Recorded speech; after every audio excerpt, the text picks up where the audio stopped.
No, but you know. What's your opinion, Yuanga?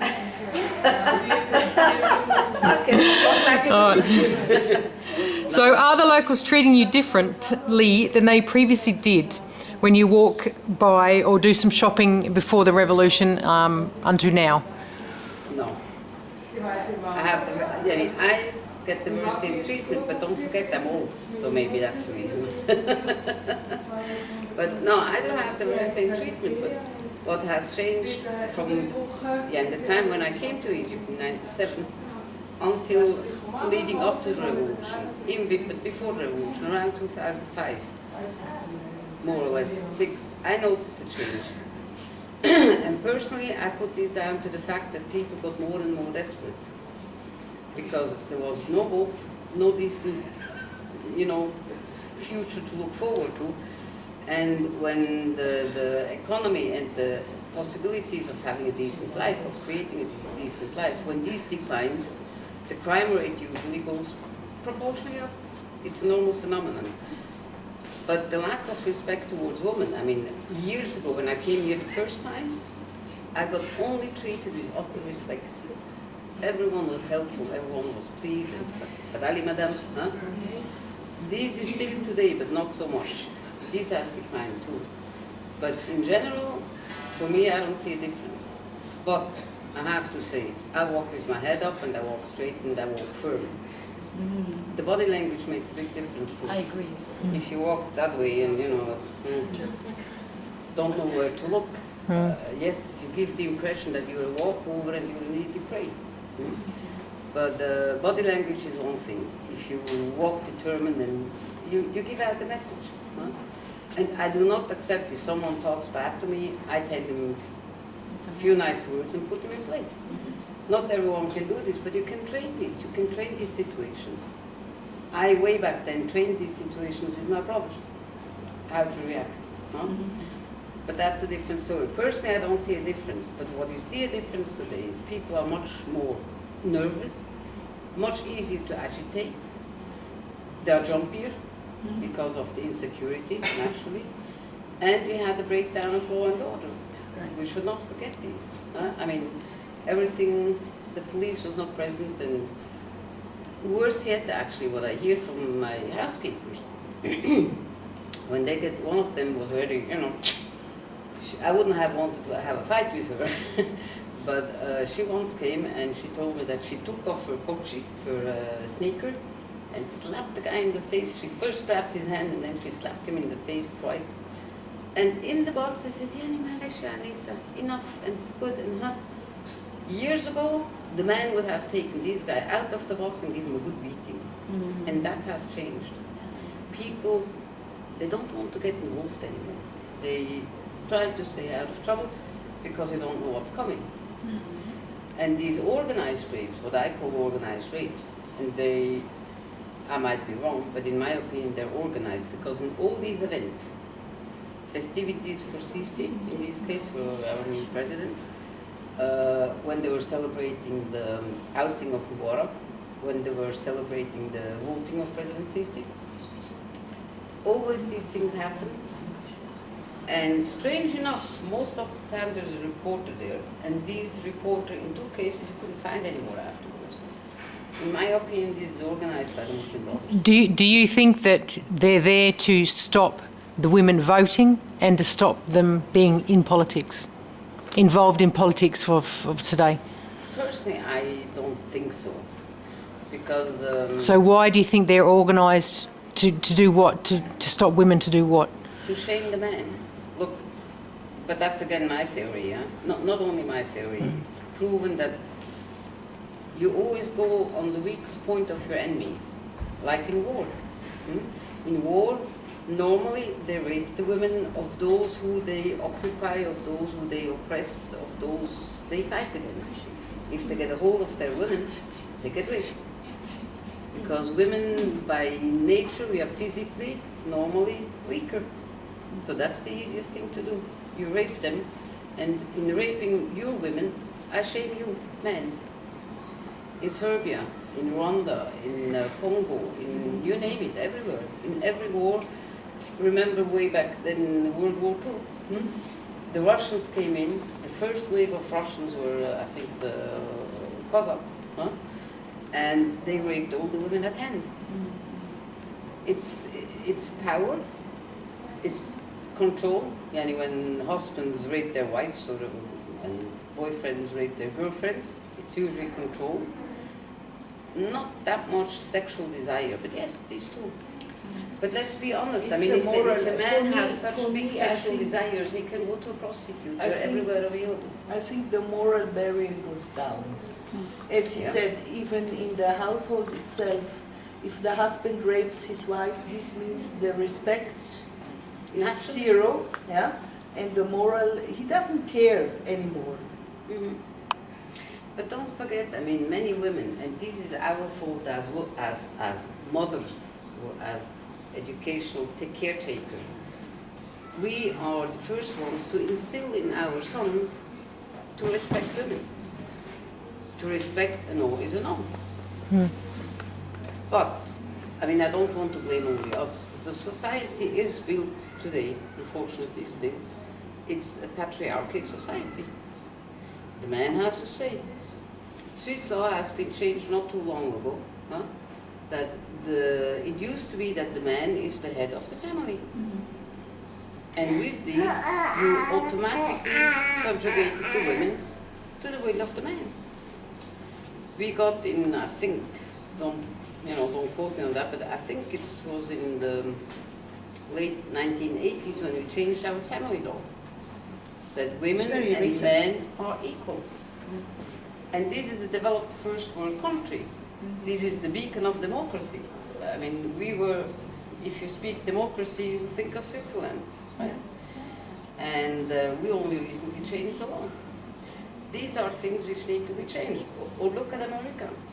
America has every 2 minutes the sexual assault registered. I don't even want to know how many non-registered. Yeah, you can multiply it by 10. Right? Yeah, yeah. And 97% of the rapists do not go for one single day to jail. So, looking down on Egypt and saying, "No, what kind of barbaric country this is wrong." It's wrong. I agree with you. Yes. We have our former interim president, Adi Mansour, has put very strict laws in place. They can be even stricter. What people probably don't know is that in Egypt you have death penalty if you rape a woman and she dies. And if the death penalty would be enforced, you would hear all the other countries, look at Egypt, death penalty, what are they doing? But yes, we do have strict laws in place.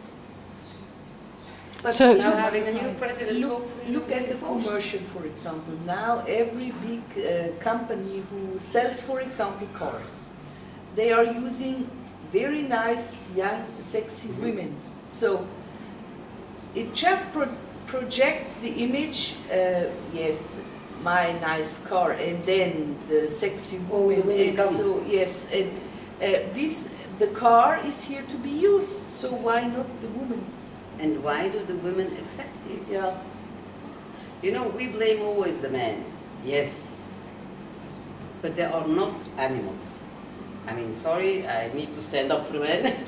They are not animals. Yes, there are some men who don't control themselves. I'm sure there probably are equal women who cannot control themselves. It's not a judgment. But the majority of men are not animals. They are not uncontrollable and, it gets me, so I have to. No, that's not true. We all know that. What I don't understand is that personally I never feel physically threatened in Egypt. Is that the same with you, or do you feel sometimes that if there would be a possibility, then you would be in physical danger? No. It's mostly verbal. I have never, even I go out alone. I drive myself. I go out alone. I walk alone. I go to places where probably many of the foreigners would not Wouldn't go. go. And I never for a second felt threatened. Yeah. Really, I would be lying if I would say yes. So that's why I find it so strange indeed And that sorry it happens. to say this, even at night. Yeah. Though I don't go often out at night alone. But when we used to live in Maadi and I used to go visit my mother-in-law at night, I always went along because my husband was working. Yeah, yeah. And I never, not for a second did I feel like, unlike in Zurich where I something could locked the happen. doors of my car, This is what I was going to say. How do you find the safety in comparison to Egypt, to your home country? I Or still find that even the harassment? Is it any worse or is it any less? You know, I have one advantage. I don't understand them, so I might be harassed, but I don't know what is happening. Sorry. So I can't talk about that. But in general, I find the situation, especially when you consider that men are very old nowadays when they can get married, like 30 years old, and they have no outlet for these feelings. And for women, it's more or less the same. They're very separated from the man. They're very protected, and if anything happens, then they feel threatened. So I think that it is perceived to be a worse problem than in Europe. While I think the incidence and the number of the statistics would be better in Egypt. This is what I suspect. Of course, I cannot prove it because there are very few statistics about that. But what I find surprising is it happened in a mass situation, like you say. It seems more or less organized. So then they lose their control because they feel protected by the group. but you know, we should not forget I one think thing. that's- I mean, that's it, yes. these Because- rape. The mob mentality. Sorry? The mob mentality. Yeah, But you know, right. one should not forget one thing. Up until today, we do not know, like it happened previously, was these women raped as we understand it, with a main penis, or was she raped with an object? Because this happened very often in the past when we hear about rape and this mass rape, that they are raped or inserted as an object. It's not actually a man raping a woman. And you don't get this from the news. I don't know which one it is. All this famous story about this American journalist, Logan, I can't remember her first name. She claims that she had been attacked by 200 frenzy men, and 200 frenzy men is quite something. Nobody with common sense in between the two. Nobody. And then a handful of Egyptian women came to save her. Now, excuse me, I have a hard time to believe that a handful of Egyptian women, brave as the Egyptian women can be, stand up against 200 frenzy mob men. And then later, 20 soldiers came and saved the women and that journalist. Much later, here she was finger raped. Sorry, for me that whole story is garbage. It does not match to anyone who has common sense. But often women are, as I say, I guess it's to humiliate them, I don't know what, who, show some power. And we should not forget in this specific incident that we have been hearing for days stories that the Muslim Brotherhood wants to blow up the country, they want to blow up the screens, they want to cause disturbance as much as they can. Nothing of that sort happened, but then suddenly we have this incident. Whoever it was, personally I think that they should state an example with them and give them the harshest possible penalty. For me, they can even sentence them to death and then it's left to the Grand Mufti to decide. But I think they should make an example, and not only these cases, but many rape cases. And in these leads to the most logical thing: we should have hotlines, we should have help centers. We should stop shaming and blaming the women. It's not the woman's fault if she gets raped. Yeah. But Because for this- me, and there this is one important something thing. which has to be getting through in this society, which is very patriarchic, like where I come from in Switzerland. Some 30 years ago, a woman was first blamed and then shamed, and then she shut up. Because she did not want to go through all these shaming and blaming, and she tried to cope with it, and that's it. And this is still here today.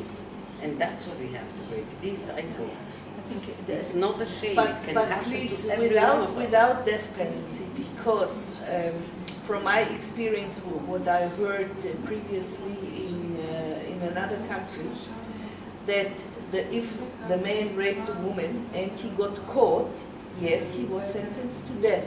But in order not to be sentenced to death, what did he do? He didn't let the girl run away after that. No, they killed the women. In order not to be caught by the police, not to go to jail or even to die. So this means if somebody has in mind, okay, after I raped her, I let her run and then eventually I get caught, no. I have to kill her because I need to shut her up because I don't wanna die for this incident. Okay, but then if he gets killed for having raped and killed her, it's the same. I mean, look. No, but then he could run. Of course, if he killed her, after that she couldn't say yes, it was him. So his chances are much better not to get caught if he kills her. So he is forced, let's say, even to kill her. And this, in my eyes, makes it much worse. Well, look, basically I'm against that penalty. Because I don't think that we have the right to finally judge a person and take the life of a person. And it does not act as a deterrent, you're right. It does not, I mean, we see it in the murder cases. How many murder cases do you have in America and in Europe and here everywhere? Huh? It does not, death penalty does not deter, but as you say, it makes them more determined to kill and to finish the victim off. Yes, fine. But give them the harshest possible sentence. Give them 20 years. What is different in the Middle East is indeed the treatment of the woman after the fact. Yeah. That she's considered to be guilty, and also in terms of her possibility to get married, you know, she's blamed for life, actually. And that, I think, that mentality should really change. Yeah. This is something which only by being open, by addressing the issue, by speaking publicly about the issue, there is nothing wrong with the woman. I mean, nothing wrong. It's everything wrong, but not with the woman. No. That she has been raped, it can happen to everyone. And let's not forget how many men and boys are raped. Yeah. I mean, rape as a punishment also in prison. This happens daily, everywhere, in every country. No? We should also address this issue. I mean, look, the young man who came out some 4 or 5 years ago under Hosni Mubarak still, who had been raped and brutally abused during interrogation. The courage it took these men to speak out is unbelievable, because for a man to be raped in this culture, it's even worse than for a woman. So, no, we have to start speaking out, and we have to, I hate these words, but we have to start empowering the woman that she can speak out without being blamed and say, see, she has been raped.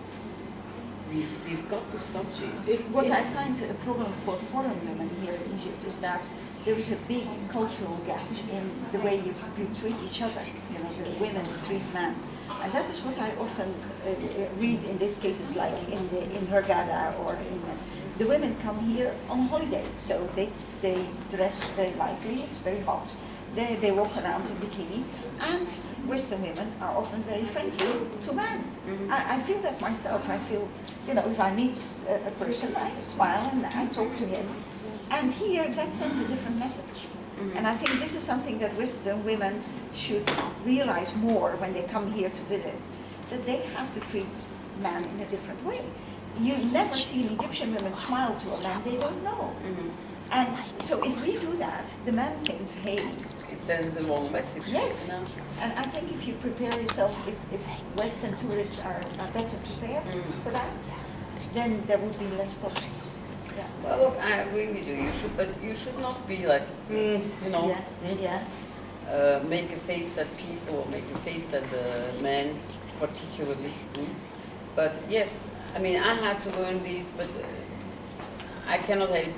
I go to Ha Khalidi, we laugh, we joke. I go with my niece, we laugh and joke. Meantime, they know me. But initially, yes. And they get the wrong message. I was told these later too by my husband. They do get the wrong message. And let's not forget, there are also many women who come here for that purpose. And they get confused about it because they cannot tell the difference, right? That's their business, that's not for us to judge. But it should not be that we have to, you know, walk out and make such faces at everyone. No, but if someone oversteps his border, you have to be prepared to say, wait a second, I do not accept, like you and I, we don't have a problem if I touch you, or if you for an hour in a shop and the man touches your arm.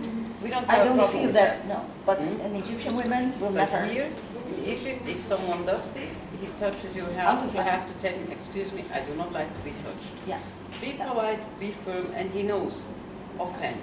yeah, And you will see a difference in behavior. yeah. But initially, yes, because so many people do send the wrong message. For example, I often find that if I'm in an elevator and a man wants to come in, he kind of hesitates. And, you know, an Egyptian woman would probably not like it very much to be in Or a they lift with a even tell man. them sometimes. Yeah, yeah. No? So we have to realize that there's a different body language in this culture than we have in Europe, and we have to take it into account. And it's a different culture. I Yeah. mean, it's not. Yeah. And this is not really, not even fundamentalist, but it's not in the culture, in the Arabic culture, and this goes for Christians, for Muslims, for atheists. It is not the close contact which we are all used to by now, which in my days was different again too. Huh? Then we kept such distances. Today we stand that way in the elevator and, you know, Yeah, nobody cares. nothing happens, Yeah, no one yeah, cares. yeah. This is not the case here. Here, as you said, sometimes men hesitate and often they say, no, Fadali, you go. Yeah, yeah, yeah. Right. And they wait for the next elevator, Yeah, where yeah. either it's already a mix or, you know, Yeah. so. Anyhow, as you said earlier, if foreign women are coming to this country, of course they should inform themselves first of all, how is this country built? What mentality do the people have? Of course, normally they don't do this. This is quite normal. But anyhow, if I go in a country where a certain religion dominates or certain ideas dominate, I should act according to that. I must not run half naked because it's hot. I can wear very light dresses or blouses or whatever. But I really try to respect the rules, okay? This is one thing.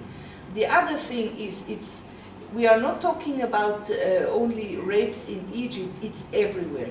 So it doesn't matter if we are now closed or not so close, it doesn't matter. It's just for me, I think it's the importance, if you walk on the street, send out the message. Don't go, oh, maybe somebody will come and, yeah, you are, yani, it's the confidence in the women has to be strengthened, yes? Absolutely. Because if I'm going, I'm a person and I'm worth something, yeah?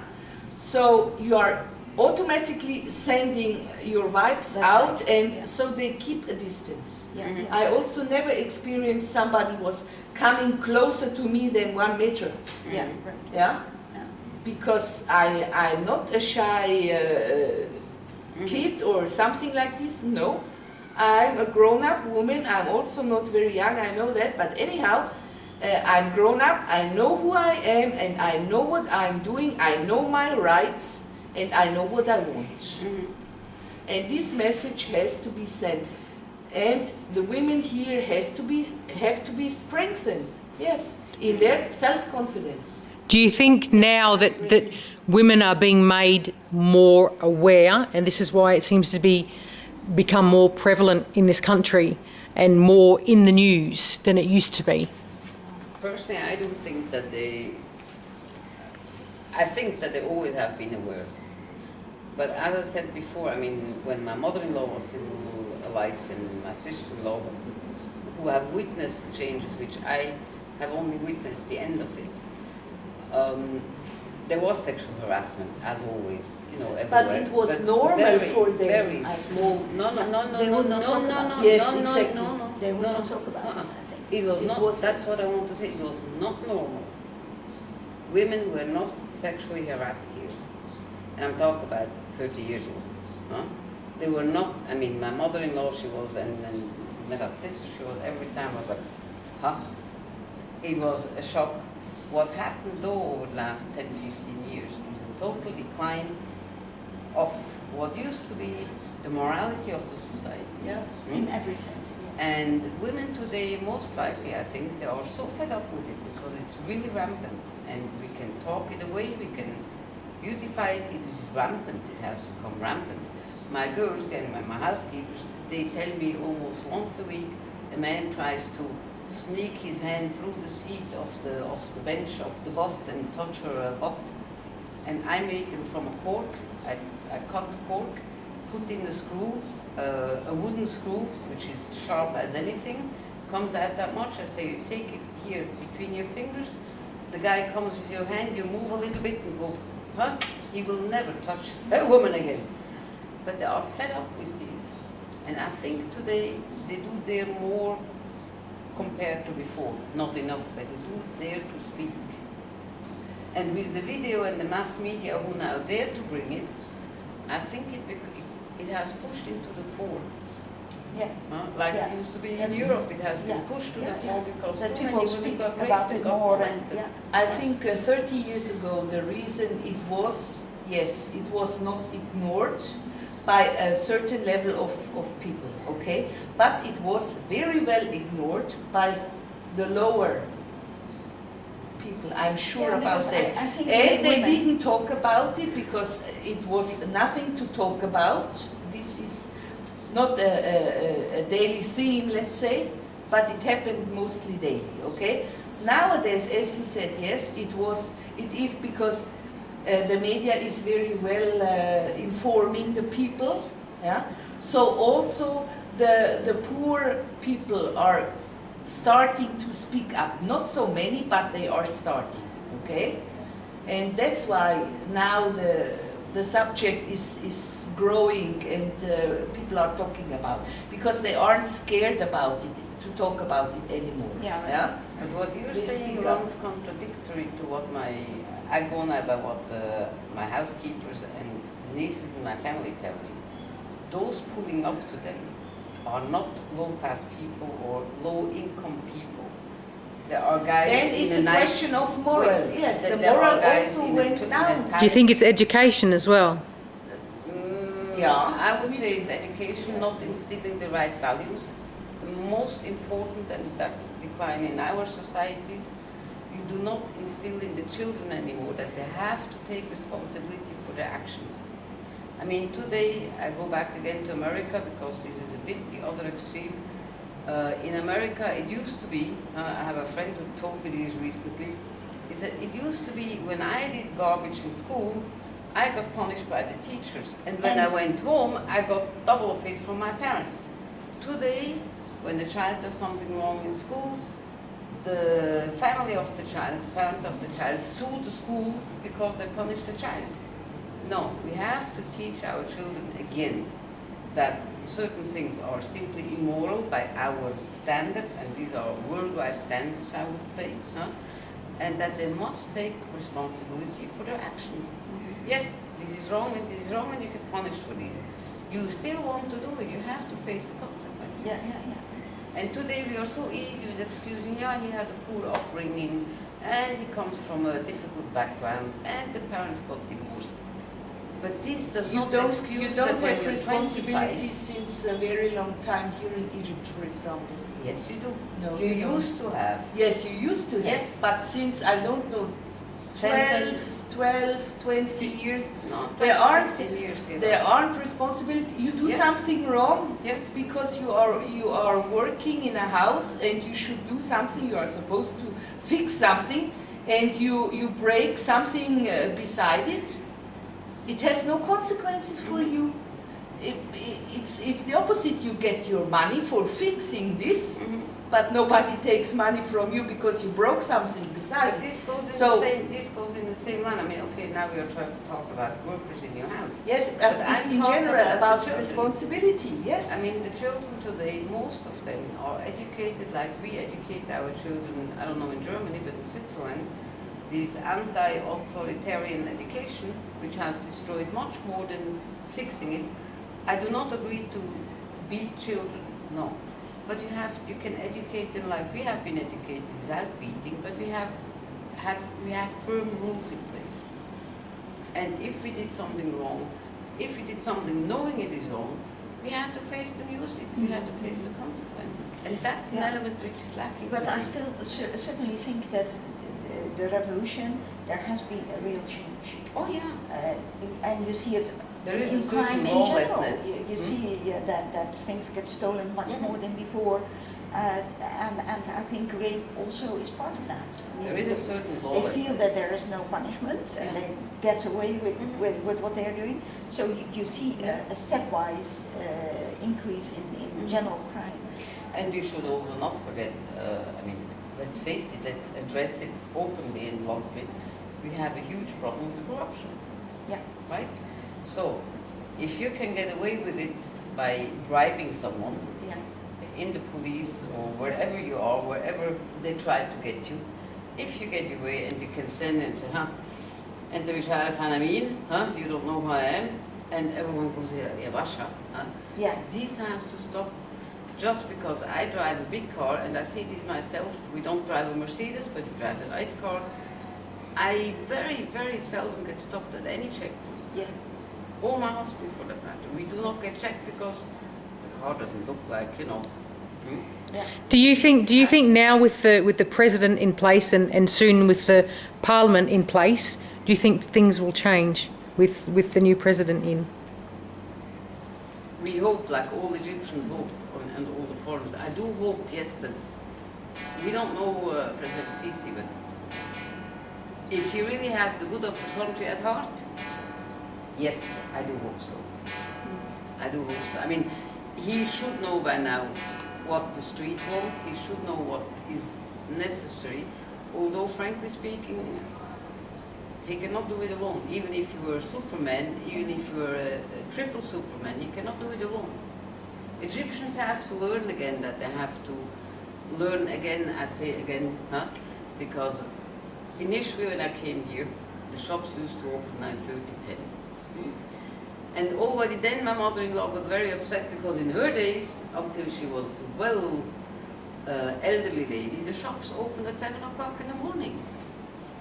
And not at 11, at 12 o'clock. And then maybe at 1 o'clock everything is open and you can start your day. This has to change, it has to go back. You cannot be productive if you sleep half of the day. And you have to take your job serious. As it used to be, and I sound like a broken record, but it has such a beautiful art craft here, handicraft, the mashabeyas. Egypt is known for so many things which have been gone down the tubes over the last 20, 30 years. And if these can be revived, and President Sisi really means what he says, then Egypt in some 20 years should be back a country where everybody loves to live in, with a future for the children. But he cannot do it alone, nor can the best of government do it alone, but if everyone understands the message and works for it, yes, definitely. Perfect. But All right. the natural condition, we should have slowly but surely also a working democracy. Like we have plenty of democratic institutions in place. But you have to, there's so much to do. Thank you.